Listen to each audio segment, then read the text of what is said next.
जम्मू कश्मीर के ताज़ा सूरत हाल आपको बता दें कि जिस तरह से अलर्ट पहले जम्मू कश्मीर था, पूरे भारत को अलर्ट कर दिया गया है। जिस तरह से कोस्ट गार्ड, एयरफोर्स, नेवी और इंडियन आर्मी जो है वो अलर्ट पर है और पाकिस्तान ने कई जम्मू के बॉर्डर इलाकों में जो है सीज फायर वायलेशन किया है और उसके बाद जो है सिचुएशन काफ़ी टेंस बनी है।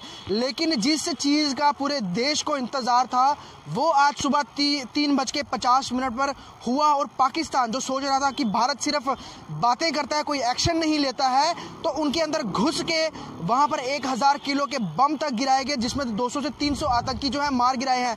पुलवामा हमले के बाद पूरा देश रोषित था और चाह रहा था कि पाकिस्तान को ऐसा जवाब दिया जाए कि उनकी नस्लें भी याद करें कि भारत ने कोई एक्शन लिया है। अब जिस तरह से एक्शन हुआ है और पाकिस्तान कहीं से कहीं बौखलाया हुआ है और कहीं ये कह रहा है कि हम स्टेट ऑफ वॉर, एक वॉर के सिचुएशन में है। और जैसे हमारे सुबह 12 जैगुआर जब पाकिस्तानी टेरिटरी में गए तो कहीं ना कहीं सुस्त पाकिस्तानी एयरफोर्स देर से जागी और जब तक उन्होंने टेक ऑफ किया तब तक भारतीय जैगुआर वापस भारत की टेरिटरी में आ चुके थे और नुकसान पाकिस्तान का हो चुका था। तो जिस तरह से विरोध हुआ था पुलवामा के हमले के बाद और सबसे बड़ा मांग उठी थी कि बदला पाकिस्तान से लेना चाहिए, और उसमें जो बात करें कि जम्मू का सबसे बड़ा रोल अदा किया था अंतर्राष्ट्रीय बजरंग दल ने, जो कि 15 तारीख को जो एक प्रोटेस्ट हुआ था जम्मू बंद का, उसमें सबसे ज़्यादा इन्हीं के लोग दिखे थे जो कि तिरंगा हाथों में थामे हुए पाकिस्तान मुर्दाबाद के नारे लगा रहे थे। तो पाकिस्तान मुर्दाबाद के नारे तो लगातार लग रहे हैं, लेकिन जिस तरह से आज एयर स्ट्राइक हुई है, मोदी सरकार ने ये साबित कर दिया कि जो कहते हैं वो करते हैं। क्या मानते हैं कि कितना अहम ये कड़ा फैसला है और पाकिस्तान की कितनी कमर टूटी है? देखिए, बहुत ही अच्छा सराहनीय कदम था और ये बहुत ही जरूरी था। जिस प्रकार से आतंकवाद दिनों दिन बढ़ता जा रहा है, हमारे सैनिक रोज शहीद हो रहे हैं। कल की परसों की बात है कि अमन ठाकुर डीएसपी जो थे वो शहीद हुए थे, कल उनका अंत्येष्टि की गई थी और हजारों की तादाद में लोग जो है नम आंखों से उनको विदाई दी थी। इस प्रकार की जो शहादतें भारत में हो रही थी और आतंकवादी के चरम पर बढ़ते जा रहे थे, उनको एक बड़ा झटका देना बहुत जरूरी था।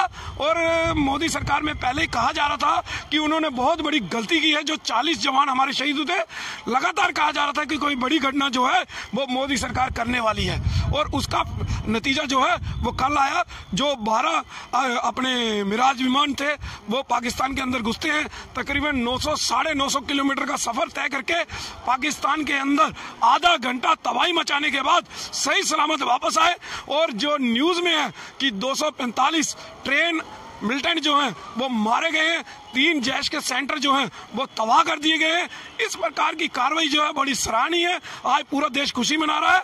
मैं न्यूज में सुन रहा था, जो 40 जवान शहीद हुए उनके परिवार के लोग भी सामने आ रहे थे और खुशी का इजहार कर रहे थे कि उनके परिवार के जो व्यक्ति शहीद हुआ है उसका बदला जो है आज भारत सरकार ने लिया है, वायुसेना ने लिया है। हम खुशी का इजहार करते हैं और हमें आज दिल को तसल्ली है कि उनकी शहादत का बदला लिया गया है। जिस तरह से जम्मू कश्मीर का माहौल है, राजनीतिकरण करने की पहले बहुत कोशिश की गई। महबूबा मुफ्ती आतंकियों के घर जाके बयान देती रही और 35A और 370 का जिस तरह मसला है उसको भी उठाया। लेकिन अब जिस तरह से सुनवाई होनी है सुप्रीम कोर्ट में, तो एक और वो मुद्दा गरमाया हुआ है। दूसरा और उमर अब्दुल्ला, महबूबा मुफ्ती या फिर कश्मीर जो सेंट्रिक जो पॉलिटिशियंस हैं वो कहीं ना कहीं इस सुर में कह रहे हैं, या बहुत सारे लोग कश्मीर के ये कह रहे हैं कि ये सिर्फ एक दिखावा है, सिर्फ वोट बैंक के लिए किया गया, ऐसा कोई हमला नहीं है। तो ऐसे लोगों को किस तरह का जवाब होना चाहिए? क्या अभी भी उन लोगों को कोई और सबूत चाहिए कि इस तरह का हमला हुआ है? देखिए, पाकिस्तान तो खुद सबूत दे रहा है।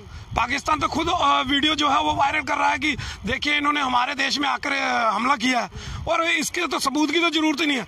बाकी जो महबूबा मुफ्ती है, 15 तारीख को जो स्ट्राइक हुई, इसको ये जम्मू में आती है और इसको घर से बाहर नहीं निकलने दिया गया था। लोगों का एक भारी प्रेशर था प्रशासन के ऊपर और इसको घर से बाहर नहीं निकलने दिया गया था। हमने पहले ही कहा था कि अगर महबूबा मुफ्ती घर से बाहर निकली तो इसका कड़ा विरोध होगा, लेकिन उसको सरकार ने बाहर नहीं निकलने दिया।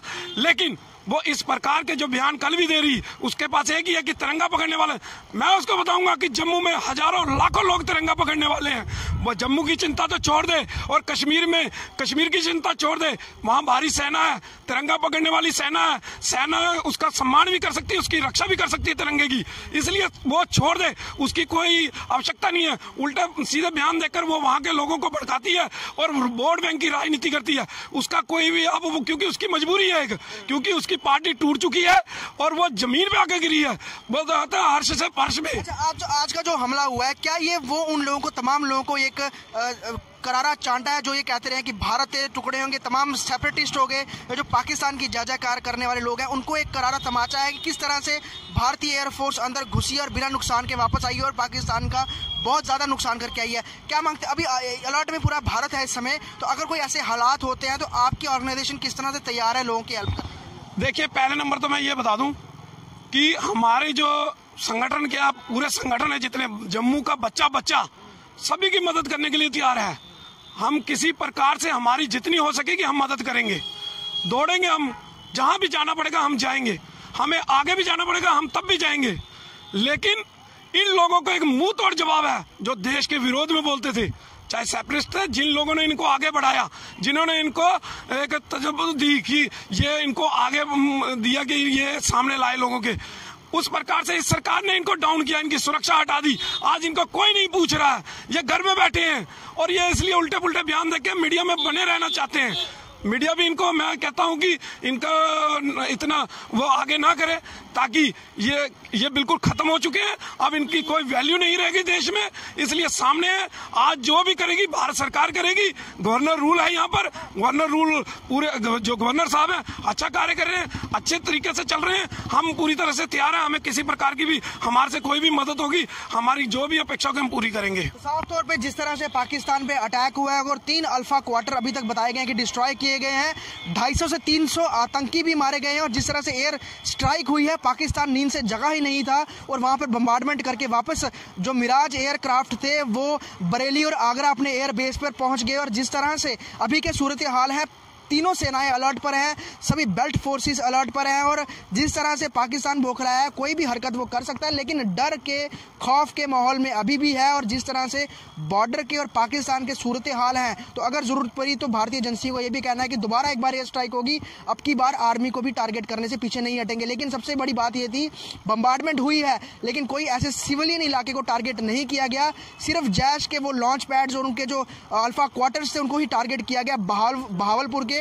और नॉर्थ वेस्ट फ्रंटियर का जो इलाका है, जो हमेशा से देखा गया है कि लॉन्च पैड रहा है, आतंकियों को ट्रेंड करके फैक्ट्री से वहां भारत में भेजा जाता है और वहां पे डिस्ट्रॉय करना, और जैश के बड़े आतंकी भी मारे गए हैं। तो सेटबैक पाकिस्तान को लगातार हो रहा है और जम्मू कश्मीर में और भारत की धरती पे जश्न मनाया जा रहा है। हालांकि जश्न तो मनाया ही जा रहा है, लेकिन अलर्ट भी पूरे भारत में है। जम्मू से कौश पटियाला की रिपोर्ट।